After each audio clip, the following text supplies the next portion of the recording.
ವೀಕ್ಷಕರೇ, ನಮ್ಮ ಚಳ್ಳಕೆರೆ ಟಿವಿಗೆ ಸ್ವಾಗತ. ಇಂದಿನ ಪ್ರಮುಖ ಸುದ್ದಿ.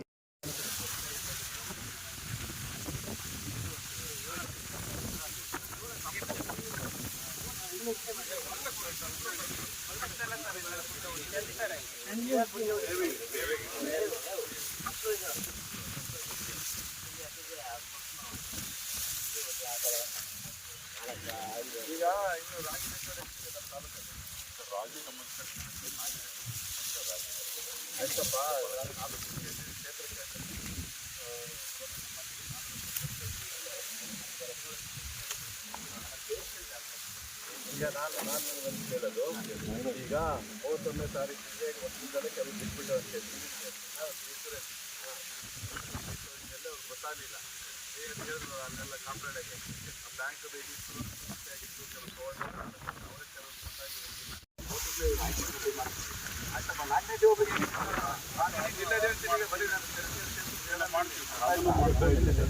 ಬಿಡ್ರಿ. ಇವಾಗ ನಾನು ಶಾಸಕನಾಗಿ ಬರೀ ಚಳ್ಳಕೆರೆ ಕ್ಷೇತ್ರದ ಅಧಿಕಾರಿ.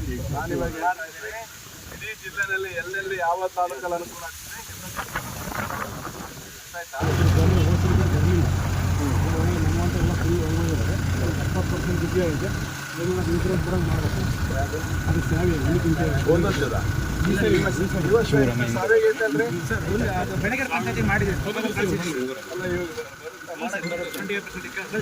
ಸರ್, ಈಗ ಕಾಪ್ರಳ್ಳಿಗೆ ಪ್ಲಸ್ ಒಟ್ಟಪ್ಪನಹಳ್ಳಿ ಎರಡು ಪ್ಲೇಸ್ಗೆ ವಿಸಿಟ್ ಮಾಡಿರೋ ಅಡಿಕೆ ಮತ್ತು ಶೇಂಗಾ ತೊಗರಿಗೆ ಎಷ್ಟು ಪ್ರಮಾಣದಲ್ಲಿ ನಷ್ಟ ಆಗಿದೆ? ಹೇಗೆ? ಈಗ ನಾವು ನಿನ್ನೆಯಿಂದ ಏನು ನಮ್ಮ ಹಿರಿಯೂರು ತಾಲೂಕಿನ ದೇವಗೊಂಡಳ್ಳಿ ನಮಗೇನು ಬಾರ್ಡ್ರ್ ಬರ್ತದೆ, ಅಲ್ಲಿಂದ ಪ್ರಾರಂಭಿಸಿ ನಾವು ನಿನ್ನೆ ಹಿರಿಯೂರು ತಾಲೂಕಿನ ಕೆಲವೊಂದು ಹಳ್ಳಿಗಳ ಜಮೀನುಗಳಿಗೆ ಭೇಟಿ ಕೊಟ್ಟು ಕೆಲವೊಂದು ನೀರಿನ ಸಮಸ್ಯೆ ಇದ್ದಂಥ ಹಳ್ಳಿಗಳಿಗೆ ಭೇಟಿ ಕೊಟ್ಟು ಜಿಲ್ಲಾ ಮಟ್ಟದ ಅಧಿಕಾರಿಗಳೊಂದಿಗೆ ಸಭೆ ನಡೆಸಿ ಹಿರಿಯೂರಲ್ಲಿ ನಿನ್ನೆ ಹಿರಿಯೂರು ತಾಲೂಕಿನ ಮಾಹಿತಿಯನ್ನು ಪಡೆದಿದ್ದೀವಿ. ಇವತ್ತು ನಮ್ಮ ಕ್ಷೇತ್ರದ ಚಳ್ಳಕೆರೆ ಕ್ಷೇತ್ರ ಚಳ್ಳಕೆರೆ ತಾಲೂಕಿನ ಮಾಹಿತಿಯನ್ನು ರೈತರಿಗೆ ಪೂರಕವಾಗಿ ಏನು ಬರ ಇದೆ ಅದಕ್ಕೆ ಪೂರಕವಾಗಿ ಒಂದು ಮಾಹಿತಿಯನ್ನು ಪಡೆಯುವಂಥ ಕೆಲಸ ನಡೆದಿದೆ. ಈಗ ನಿಮ್ಮ ಸಮ್ಮುಖದಲ್ಲಿ ಈಗಾಗಲೇ ಕಾಪ್ರಳ್ಳಿ ಗ್ರಾಮಕ್ಕೆ ಭೇಟಿ ಕೊಟ್ಟಿದ್ವಿ. ಅಲ್ಲಿ ಅದು ಆರ್ಟಿಕಲ್ಚರ್ ತೋಟಗಾರಿಕೆ ಬೆಳೆ. ಕೆಲವೊಬ್ಬರು ರೈತರು 4 ವರ್ಷದ ಒಂದು ಅಡಿಕೆ ತೋಟ, ಅಂದರೆ ಏನು ನಮಗೆ ಸಾಣಿಕೆರೆ ಇದೆ, ಆ ಸಾಣಿಕೆರೆಯಲ್ಲಿ ನೀರಿತ್ತು. ಸುಮಾರು 4-5 ವರ್ಷದಿಂದ ನೀರು ಯಾವತ್ತೂ ಅವ್ರು ಬೋರ್ವೆಲ್ ಹಾಕಿದ್ರು, 4-5 ಬೋರ್ವೆಲ್ಲಲ್ಲಿ ನೀರಿತ್ತು, ಅದಕ್ಕೆ ಪೂರಕವಾಗಿ ಬೆಳೆನೂ ಬಂದಿತ್ತು.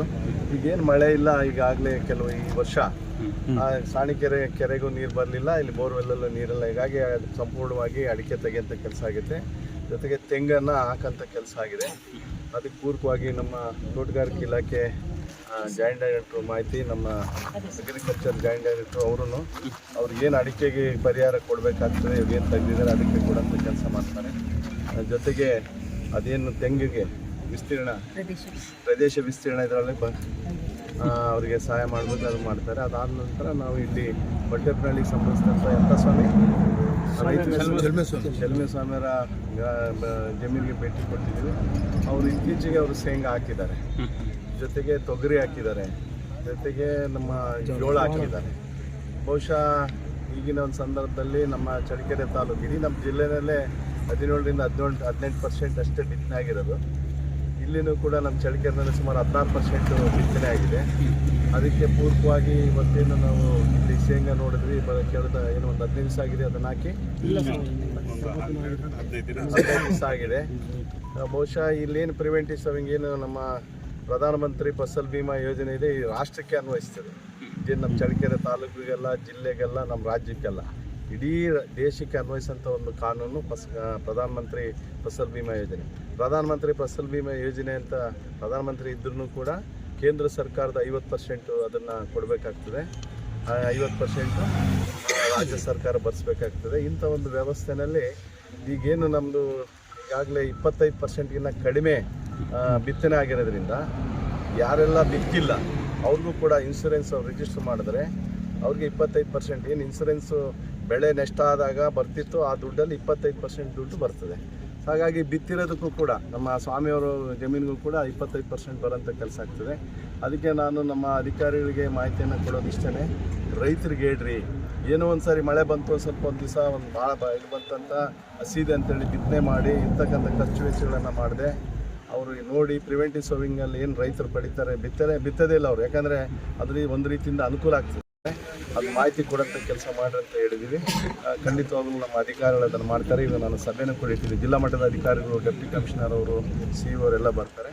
ಈಗ ನಮ್ಮ ತಾಲೂಕ್ ಪಂಚಾಯತ್ ಆಫೀಸ್ನಲ್ಲಿ ಮೀಟಿಂಗ್ ಇದೆ, ಅಲ್ಲಿ ಅವ್ರಿಗೆ ಅದ್ರ ಬಗ್ಗೆ ಕೂಲಂಕಷವಾಗಿ ಪರಿಶೀಲನೆ ಮಾಡಿ ಅವ್ರಿಗೆ ಏನು ಮಾಹಿತಿ ನೀಡಬೇಕು, ಏನು ಡೈರೆಕ್ಷನ್ ಕೊಡಬೇಕು ಕೊಡ್ತೀವಿ.